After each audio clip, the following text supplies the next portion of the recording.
90 రోజుల కోర్సు పూర్తి చేస్తే చాలు 100% ప్లేస్మెంట్ సపోర్ట్ తో సాఫ్ట్వేర్ జాబ్ మీ సొంతం. వెంటనే కోడ్ జ్ఞాన్ డెస్టినేషన్ ని సంప్రదించండి. నమస్తే అమ్మగారు. నమస్తే అమ్మా. అమ్మగారు, నాకు ఒక డౌట్ అండి. ఇప్పుడు శివుడు ఆజ్ఞ లేనిది చీమైనా కుట్టదు అంటూ ఉంటారు కదా. అవునండి. ఇప్పుడు నాకు ఈరోజు ఈ శరీరం వచ్చిందన్నా, ఎవరికి ఏ శరీరం వచ్చిందన్నా పూర్వజన్మ ఫలితంగా, కర్మ ఫలితంగా మనకి ఈ దేహం వస్తుంది. ఆల్రెడీ అన్ని ఫిక్స్డ్, బ్రహ్మరాతని ఈశ్వరుడు కూడా చేంజ్ చేయలేరు అని అంటూ ఉంటారు కదా. మళ్ళీ మనం ఏం చెప్తుంటాం, ఇప్పుడు రాశి ఫలాలు చెప్పినప్పుడు కానీ, లేదంటే ఎవరైనా జాతకం చూసినప్పుడు కానీ, బహుశా నీకు ఈ దోషం వచ్చింది అని అంటే పూర్వజన్మలో లేదా మీ పెద్దలు ఇలాంటి కర్మ చేస్తుంటుంటారు, అందుకే యాక్సిడెంట్స్ జరిగాయి, అందుకే క్యాన్సర్లు వచ్చాయి, ఇలా అంటూ ఉంటాం కదా. అంటే ఇప్పుడు యాక్సిడెంట్ ఫర్ ఎగ్జాంపుల్ జరిగింది అనుకోండి, సూసైడ్ అటెంప్ట్ చేసేసుకున్నాం అనుకోండి, అది కూడా ఆయన ఆజ్ఞ లేకుండా అవ్వదు కదా. మరి ఎందుకు అది తప్పిదంగా మనం చూసుకుంటాం? తప్పు ఇది. లేదంటే ప్రేతాత్మలు సడన్ డెత్ అయిన వాళ్ళవే అవుతూ ఉంటారని అంటారు. ఆయన పర్మిషన్ లేదే మన చావు ఇక్కడ డిసైడ్ కాలేదు కదా. మరి దీన్ని ఎలా చూసుకోవాలి? నాకు ఎప్పుడు ఈ డౌట్ ఎప్పుడు ఉంటుందండి. మీరు ఇక్కడ శివుడి ఆజ్ఞ లేనిదే చీమైనా కుట్టదు అండ్ రెండవది కర్మ అనేటువంటిది పదాన్ని వాడారు. కర్మ వల్లనే మనకి ఈ శరీరం వచ్చింది కదా అని వాడారు. కర్మ అనే దాంట్లో మీకు అసలు ఏమేమి కర్మలు ఉంటాయో ఒకసారి తెలుసుకోవాలి. ఫస్ట్ ఆఫ్ ఆల్ సంచిత కర్మ ఉంటుంది. సంచిత కర్మ అంటే ఫర్ సపోజ్ మీరున్నారు, మీరు అంటే మీ శరీరం కాదు, మీరు ఎన్ని జన్మల నుంచి ఏ జన్మలు ఎత్తి ఉండొచ్చు. బికాస్ కుక్క జన్మ, పంది జన్మ, ఏదైనా అయినొచ్చు, నేనైనా మీరైనా. అన్ని జన్మల నుంచి మీరు ఏ మనిషి జన్మ ఎత్తినా, పురుషైనా స్త్రీ అయినా, అప్పటి నుంచి మీరు చేసిన కర్మలు ఉంటాయి కదా, పాపమైనా పుణ్యమైనా ఏదైనా, దాన్ని మీరు వెంట పెట్టుకొని వచ్చేటువంటిది. దాని ద్వారా మీరు ఈ యొక్క జన్మలో మీరు ఈ శరీరంతో పుట్టడానికి కారణమైనటువంటిది, ఇప్పుడు మీరు ఇలా మీ అవయవాలు పనిచేయడానికి కారణమైనటువంటిది, మీరు సౌకర్యవంతమైన జీవితానికి గడపడానికి కారణమైనటువంటిది, మీ జీవితంలో ఏమైనా కష్టాలు ఉంటే వాటికి కారణమైనటువంటిది సంచిత కర్మ. ఓకే. ఇప్పుడు మీరేదైతే చేస్తున్నారో దానికి కారణం ప్రార్థ కర్మ. సో మీకు అర్థమైందా పాయింట్? మీరు ఏదైతే చేస్తున్నారంటే, ఉదాహరణకి నేను సింపుల్ ఎగ్జాంపుల్ చెప్తా. మీరు ఒక రోడ్డు మీద నడుచుకుంటూ వెళ్తున్నారు, నార్మల్గా మీరు ఏదో మాట్లాడుకుంటూ ఏదో వెళ్తున్నారు. ఒక వ్యక్తో ఒక స్త్రీయో ఎవరో వచ్చి మమ్మల్ని తిట్టింది, బాగా అసలు బండ బూతులు తిట్టింది. మీకు అసలు ఎందుకు తిట్టిందో కూడా తెలియదు, మీ తప్పేమీ లేదు. సో ఇప్పుడు ఆమె వచ్చి మిమ్మల్ని తిట్టింది. సో ఆమెతో తిట్టించుకోవడము మీ సంచిత కర్మ. ఓకే. ఇప్పుడు మీ చేతుల్లో ఉండేటువంటి పని, తిడతారా, తిరిగి కొడతారా, లేకపోతే ఆమె పాపాన్ని ఆమె పోతుందిలే, క్షమాపణ చెప్తుందిలే, నేను తప్పు చేయలేదు కదా వదిలేస్తారని మీ చేతుల్లో ఉంటుంది. ఈ మూడు మీ మైండ్ లెవెల్స్ మీద, మీ ఆచార వ్యవహారాల మీద ఆధారపడి ఉంటాయి. మీరు చిన్నప్పటి నుంచి దైవానుగ్రహం కోసం పూజలు పునస్కారాలు చేస్తూ ఆ రకంగా ఉండి సౌమ్యంగా ఉన్నారనుకోండి, అది ఉండడం మీ చేతుల్లో ఉంటుంది కదా. బ్రతకడం మన చేతుల్లో ఉంటుంది. అలా బతికారు అనుకోండి, మనం ఏం తప్పు చేయలేదు, దేవుడే చూసుకుంటాడని వదిలేస్తారు. లేదు, కొంచెం పెరిగారు, బాగానే ఉంది, కాస్త వాతాలౌక్యం అంతా తెలుసు అనుకోండి, తిరిగి తిడతారు, నేనేం తప్పు చేశాను అవుతుంది, వాగ్వివాదం అవుతుంది. దానివల్ల మీకు మానసిక అశాంతి వస్తుంది. మీరు చిన్నప్పటి నుంచి రౌడీలతో మీకు స్నేహం ఉంది, మీరు మాంసాహారం ఇవన్నీ ఎక్కువ తిన్నారు, టెస్టోస్టెరాన్ లెవెల్స్ బాగా ఎక్కువ ఉన్నాయి, రజోగుణ సంపన్నంగా ఉన్నారనుకోండి, తిరిగి కొడతారా? ఆ లేడీస్ ఉన్నారా లేదా? కొడతారు. అప్పుడు ఏం జరుగుతుంది? హాస్పిటల్కైనా వెళ్ళొచ్చు, జైలుకైనా వెళ్ళొచ్చు, ఏదైనా జరగచ్చు. సో మీకు అర్థమైందా? ఇక్కడ మనం ఏం చేస్తున్నాం అనేది మన చేతుల్లో ఉంటుంది. ఏదర్ తిట్టడమా, కొట్టడమా, రామాయణం చదవడమా, సూసైడ్ చేసుకోవడమా, దైవానుగ్రహం కోసం దైవ కీర్తన చేయడమా మన చేతుల్లో ఉంటుంది. మనకొచ్చే పరిస్థితులు బాణాల్లాగా అప్పులు, సంసారము, జీవితము, కష్టాలు, బాధలు, కన్నీళ్లు, ఇవన్నీ సంచిత కర్మ. వాటిని ఎదుర్కొని నువ్వు ఏ డెసిజన్ తీసుకుంటావు, నెక్స్ట్ స్టెప్ నువ్వు ఏం చేస్తావో మన చేతుల్లో, మీ చేతుల్లో ఉంటుంది. దట్ ఈస్ ప్రారబ్ధ కర్మ. సో మీకు ఇప్పుడు శివ ఆజ్ఞ లేనిదే చీమైనా కుట్టదు అనేటువంటి పదాన్ని శివుడి యొక్క ప్రాధాన్యతని, ఆయన యొక్క గొప్పతనాన్ని తెలియజేయడం కోసం వాడతారు. నిజానికి అలాగ అందరి చేత శివుడే చేస్తూ ఉంటే రావణాసుడికి శివుడు చెప్పాడా సీతాదేవిని తీసుకెళ్ళిపోమని? కాదు కదా. లేదా పాండవుల్ని కౌరవుల్ని కొట్టుకోమని చెప్పాడా? లేదు కదా.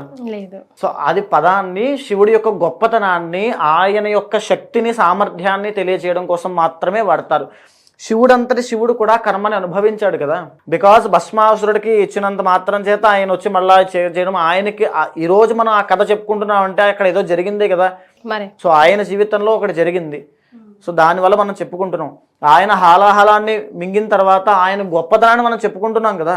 ఆయన కూడా కర్మని అనుభవిస్తున్నాడు కదా, అది పుణ్యం చేశాడు, ఒక దైవ కార్యాన్ని సృష్టి కార్యాన్ని చేశాడు, దానికోసం మనం పొగుడుతున్నాం. భస్మాసుర కథ నుంచి మనం అపాత్ర దానం చేయకూడదని ఉదాహరణగా చెప్పుకుంటూ ఆయన గురించి మనం నేర్చుకుంటున్నాం కదా. అంటే ఒక కర్మ అంటే పని దానివల్ల ఒకటి ఉద్భవించింది కదా, ఐదర్ నెగిటివ్ అయినా పాజిటివ్ అయినా. శివుడు కూడా విష్ణుమూర్తి కూడా ఎవరైనా కర్మ నుంచి తప్పించుకోవడం అసాధ్యము. అది కర్మానుభవాన్ని అనుభవిస్తూనే, ఉదాహరణకి రామదాస్ తీసుకోండి, రామదాసు జైల్లో ఉన్నాడు, ఉన్నప్పటికీ కూడా రాముడిని వదలలేదు. సో ఉన్నాడు కదా, వదిలేసుకుంటే రామదాసు ఉండడు, ఆ కథ మనకు తెలియదు, వినం కూడా మనం. ఆ పాయింట్లో కూడా ఆయన నేను రాముడినే పట్టుకుని ఉంటానని పట్టుదలతో పట్టుకుని ఉండడమే ప్రారబ్ధ కర్మ, అదే భక్తి. నాకు చాలా మంది అనుకుంటూ ఉంటారు, నాకు ఈ రోజు ఏదో ఇంట్లో అశుభం జరిగింది, ఎవరో చనిపోయారు, మీకు దేవుడు లేడని ఫోటోలు ఇసిరేస్తుంటారు, అదే అజ్ఞానము. సో అది సంచిత కర్మ, అది అలాగే జరిగి తీరుతుంది. దాని నుంచి మనం నెక్స్ట్ స్టెప్ ఏం చేస్తాం అనేటువంటి మన చేతుల్లో ఉంటుంది. నువ్వు వైరాగ్యంలో వెళ్ళిపోతే ఎవరికి కావాలి, నాస్తికుడిగా అయిపోతే ఎవరికి కావాలి, లేకపోతే హేతువాదిలో అయిపోతే ఎవరికి కావాలి? భగవంతుడికి వినిపించేలా ఉండాలి, కనిపించేలా ఉండాలి. సో నేను చెప్పే మాట వినిపించేలాగా కనిపించేలాగా. ఏదో గబగబా వెళ్ళిపోయి కొబ్బరికాయ కొట్టేస్తే ఆ కొబ్బరికాయ కోసం దేవుడైనా పాకులాడుతూ ఉంటాడా? కాదండి. వినిపించడము కనిపించడం అనేది భక్తి దగ్గర నుంచి వస్తుంది. కన్నప్ప కుందేలు నైవేద్యం పెట్టాడు, స్వామి స్వీకరించాడు కదా, కాలుతో తండ్రి స్వామి స్వీకరించాడు కదా. సో తర్వాత కళ్ళు పీకి పెట్టాడు. ఏంటి అక్కడ తెలియలేదు ఆయనకి, మన భేదం తెలియలేదు. స్వామికి నాకు నేనే స్వామి నేననే స్థితిలోకి వెళ్ళిపోయాడు కాబట్టి ఆయన ఆ స్థాయిలో ఆ పని చేసిన స్వామికి అనుకరించాడు. దట్ ఈస్ భక్తి. మనం వినిపించేలాగా కనిపించేలా స్వామి కోసం చేయాలి. రావణాసురుడు అంతటి రాక్షసుడికి వరాలు ఎందుకు ఇచ్చాడండి స్వామి? ఆ పాయింట్ ఎందుకు ఇచ్చాడు స్వామి? ఆయన భక్తికి మెచ్చిచ్చాడు. తరువాత మళ్ళీ స్వామియే ఆంజనేయ స్వామి అవతారం ఎత్తి ధర్మం వైపు నుంచుని రావణాసురుడు చావుకి కారణమయ్యాడు. సో మనం ధర్మంగా ఉండాలి, మన ప్రారబ్ధ కర్మ కరెక్ట్గా ఉండాలి, భక్తితో ఉండాలి. అప్పుడు ఏదైనా జీవితంలో సాధించవచ్చు. తెలిసి తెలియక పోయిన జన్మలో ఏం చేశామో తప్పు మనకు తెలియదు, కానీ అది క్యారీ ఫార్వర్డ్ అవుతుంది. ఈ జన్మలో మనం మళ్ళీ దానికి అనుభవించాల్సిందే కదా. తప్పకుండా అండి. ఇప్పుడు మీ మాటల్లోనే చెప్పారు, ఈశ్వరుడికి పరమేశ్వరుడికే తప్పలేదు, కర్మని ఎవరైనా అనుభవించాల్సిందే అని. కానీ మనకంటూ ఈ కర్మభూమిపై వచ్చిన తర్వాత, ఈ పుణ్యభూమిపై జన్మ తీసుకున్న తర్వాత ఏమైనా ఆల్టర్నేట్స్ ఉన్నాయా? క్షమాభిక్ష, భక్తి. సో మళ్ళీ మీకు ఒక డౌట్ రావచ్చు, అంటే మరి అనుభవించకుండా శివుడే అనుభవించారు కదా, మనం అనుభవించకుండా పూజల ద్వారా ఎలా పోతుంది అనుకుంటున్నారు. అంటే కొండంతలది గోరంతలో పోతుందేమో కానీ మొత్తం అయితే పోదు కదా. మన భక్తి మీద ఆధారపడి ఉంటుంది, బికాజ్ ఇప్పుడు మనకి నేను మార్కండేయుడు కథ ఒక ఇంటర్వ్యూలో ఎగ్జాంపుల్గా చెప్పాను, మీకు తెలిసే ఉంటుంది. మార్కండేయుడు కథ తెలుసు కదా. మార్కండేయుడి విషయంలో ఏం జరిగింది? ఆయనకు ఆయుష్ లేదు. ఆయుష్ అనేది లేదు అనేది ఎలా చెప్పారు మీరు? కర్మ. ఆయనకు ఆయుష్ లేకపోవడం అల్పాయుష్ గండం అనేటువంటి జ్యోతిష్ శాస్త్రంలో ఉంటుంది, కర్మ వల్ల వచ్చింది. యమధర్మరాజు వచ్చి ఆయుష్ తీయడానికి వచ్చాడు. ఓకే, యమధర్మరాజు ఎవరు? కర్మని అక్కడ అనుభవింపచేసేటువంటి ప్రతినిధి. ఓకే, ఆయన ఏం చేస్తున్నాడు? స్వామికి పూజ చేస్తున్నాడు. మార్కండేయుడు చిన్న పిల్లవాడు.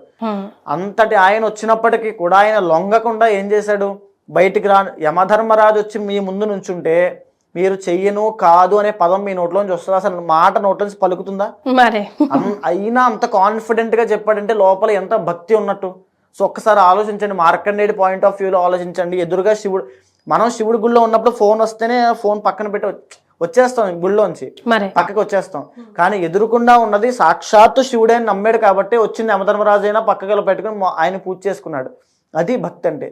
బయటికి రమ్మన్నాడు, నేను రానన్నాడు, రానన్నాడు, పాశం వేశాడు, కౌగిలించుకున్నాడు, శివుడే వచ్చాడు, ఒక తన్నుదన్నాడు. అక్కడ ఏం జరిగింది? భక్తి మాధ్యమంగా మారింది. రావణాసురుడికి శివుడిని ప్రత్యక్షం చేసుకోవడానికి 1000 సంవత్సరాలు పట్టింది. కైలాసాన్ని ఎత్తాల్సి వచ్చింది, పేగులు తెంపి రుద్రవేణ వాయించాల్సి వచ్చింది. కానీ మార్కండేయుడికి 10 నిమిషాలు పట్టింది. బికాస్ భక్తి ఎక్కడ పరిపూర్ణంగా ఉంటుందో, భక్తి ఎక్కడ నిర్మలంగా ప్రశాంతంగా, అది ఎక్కడ డీవియేషన్ రాకుండా ఉంటుందో అక్కడ స్వామి ఉంటాడు. ఆ నమ్మకము అక్కడ ఉన్నది. ఇప్పుడు మనం చూస్తూ ఉంటామండి, ఇప్పుడు శివాలయానికి సోమవారం వెళ్ళి నేను మంచి ఉద్యోగం వచ్చేయాలని కోరుకుంటూ ఉంటాడు, మళ్ళా శనివారం వెళ్ళి ఇంకో వెంకటేశ్వర గుడిలో కోరుకుంటూ ఉంటాడు. అంటే ఏంటి? అక్కడ ఆల్రెడీ అడిగాడు కదా, మళ్ళీ ఇక్కడ ఎందుకు అడిగాడు అంటే పూజించడం తప్పు కాదు, అక్కడ చెయ్యడేమో అని ఒక నమ్మకం ఉండడం వల్ల కదా మళ్ళీ ఇంకో గుడికి రావడం జరిగింది. అక్కడ వర్కౌట్ అవ్వదేమో అంటే ఆల్టర్నేట్ ఇది కాకపోతే ఇది అలా కాదు. నేను ఇప్పుడు ఒక ఎగ్జాంపుల్ చెప్పా, యమధర్మరాజునే తన్ని ఆయన ఎదుర్కొన్న విగ్రహం ఉంది, అప్పటి వరకు శివలింగం ఉంది అంతే, శివుడేం లేడు. ఆయన భక్తికి శివుడే దిగొచ్చేసాడు. అది భక్తి, ఆ నమ్మకం పెట్టాలి. ఇప్పుడు ఏదైతే నేను చేస్తున్నానో కర్మ ప్రాయశ్చిత్త రుద్ర తంత్రము అలాంటిదేనమ్మా. మార్కండేయుడు ఎలా అయితే శివుణ్ణి ప్రసన్నం చేసుకుని తన కర్మ అనేటువంటి బాలరిష్ట దోషాన్ని అల్పాయుష్యఖండాన్ని తొలగించుకుని చిరంజీవిగా ఇప్పటికీ బ్రతికే ఉన్నాడో, అలాగే మనం మహాశివరాత్రి పర్వదినాన్ని పురస్కరించుకుని రాత్రి అంతా కూడా ఏకాదశ రుద్రాభిషేకములు, లక్ష బిల్వార్చన, తర్వాత శివుడికి శాంతి కళ్యాణము, రుద్రహోమము, మహాలింగ దీపార్చన, సో అమ్మవారికి లలితా సహస్రనామ పారాయణ, ఇవన్నీ కూడా నిర్వహిస్తున్నాం. ఇక్కడ అన్నిటిలో మనం చూడాల్సింది భక్తి. సో భక్తియే మనకి ఎక్కడైనా చేసుకోవచ్చు కదా, ఇక్కడికి ఎందుకు రావాలని కూడా అనుకుంటూ ఉంటారు. సో ఇక్కడ కలియుగంలో ఆ భక్తిని పూజ రూపంలో చెప్పబడ్డారు. ఏ గ్రహమైనా ఏ దేవత అయినా అనుగ్రహించాలంటే జప, పారాయణ, అర్చన, అభిషేక, హోమములు ఒక ప్రక్రియగా మహర్షులు చెప్పబడ్డాయి.